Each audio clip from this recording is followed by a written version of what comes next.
Today we're taking a look at these NCAAF matches, which are happening on Thursday, December 30th, 2021, and giving you match breakdowns, betting tips and predictions in general on these games.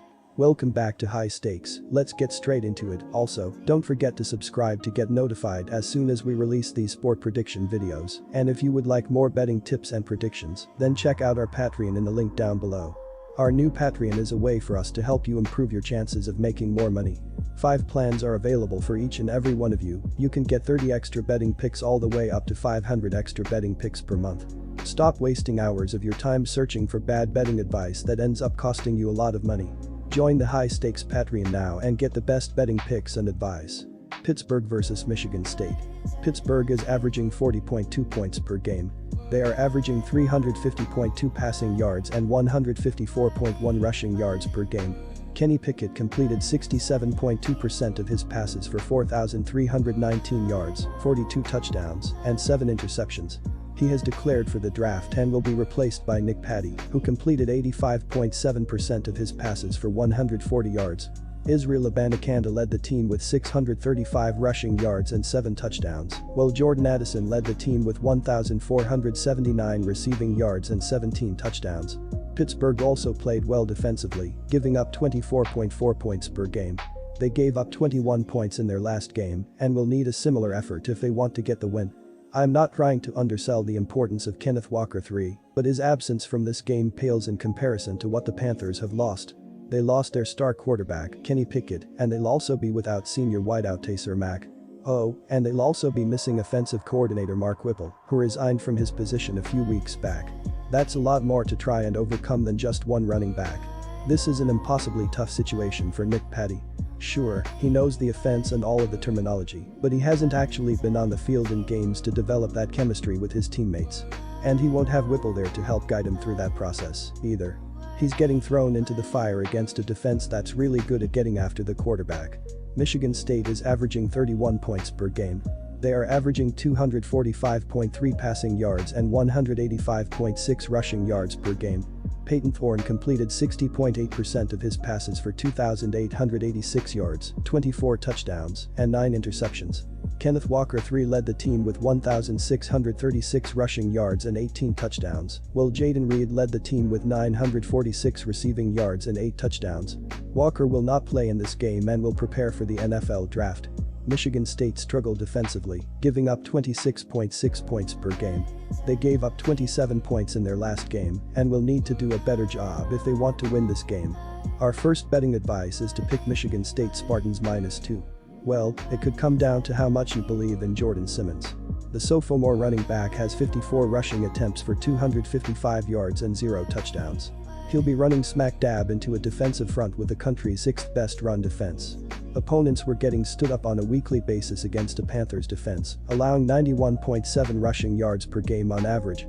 If the Spartans can't run the ball, that's going to heap a lot of pressure on the arm of Peyton Thorne to push the ball downfield.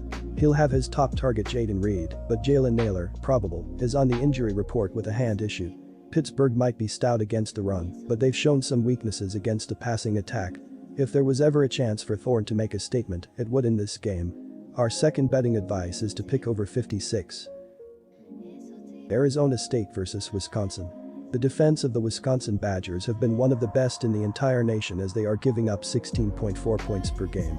In their previous game against the Minnesota Golden Gophers, Wisconsin allowed 23 points on 274 total yards of offense, 199 passing, 75 rushing. The Golden Gophers went 5 of 11 on third down attempts. The Badgers struggled to stop the passing attack as they allowed the Golden Gophers to throw for 12.4 passing yards per attempt. You have 2 of the top defensive teams in the country squaring off, so no one should be surprised if this is a low-scoring affair. The key matchup of this game is going to be an outstanding Arizona State rush defense against a very formidable Badgers ground game. Who wins the line of scrimmage is going to be the key to this contest. Both teams want to run the ball, but Wisconsin is better at shutting the run down and moving on the ground. Daniels will have to have a huge game, but little is expected of Mertz and you can expect him to not have a particularly great game. The defense of the Arizona State Sun Devils have been doing a pretty good job as they are allowing 20.9 points per game. In their previous game against the Arizona Wildcats, Arizona State gave up 15 points on 396 total yards of offense, 346 passing, 50 rushing. The Sun Devils forced a pair of turnovers, 1 fumble recovery, 1 interception. Arizona State dominated defensively against the run as they allowed 1.5 rushing yards per attempt throughout the game. Our first betting advice is to pick the Wisconsin Badgers at -7.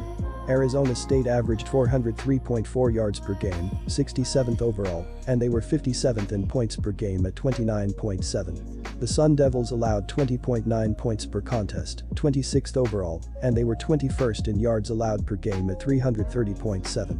That included just 131.0 yards rushing per game, 37th overall. Ratchet White had an impressive season, rushing for 1,006 yards and 15 touchdowns. White averaged 5.5 yards per carry. Quarterback Jaden Daniels was outstanding with both his arm and his feet. The quarterback threw for 22 yards and 10 scores, completing 66.4% of his passes, while also rushing for 670 yards and 6 TDs. The leading receiver was Ricky Pearsall with 44 catches for 515 yards and 4 touchdowns. White was right behind with 43 catches for 456 yards and a score. Arizona State had 28 sacks, 15 interceptions, and 5 fumble recoveries. 3 players on this team had 3 interceptions, including Darian Butler, who finished second on the team with 68 tackles. Butler also had 2 sacks. Tyler Johnson led the team with 4 sacks. Clearly, the ground game is what fuels the Badgers. Braylon Allen rushed for 1109 yards and 12 touchdowns, averaging an impressive 7.1 yards per carry average. What was most impressive was of his 157 carries, only 11 went for losses. Shea Malusi is second with 815 yards rushing. Graham Mertz is the prototypical game manager. The quarterback threw for just 1821 yards and 9 touchdowns, completing 58.7% of his passes.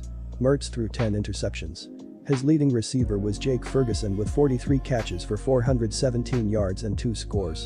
2 other receivers had 400+ yards, including Danny Davis, who had 32 catches for 478 yards. The defense gets after the quarterback, recording 33 sacks, 15 interceptions, and 7 fumble recoveries.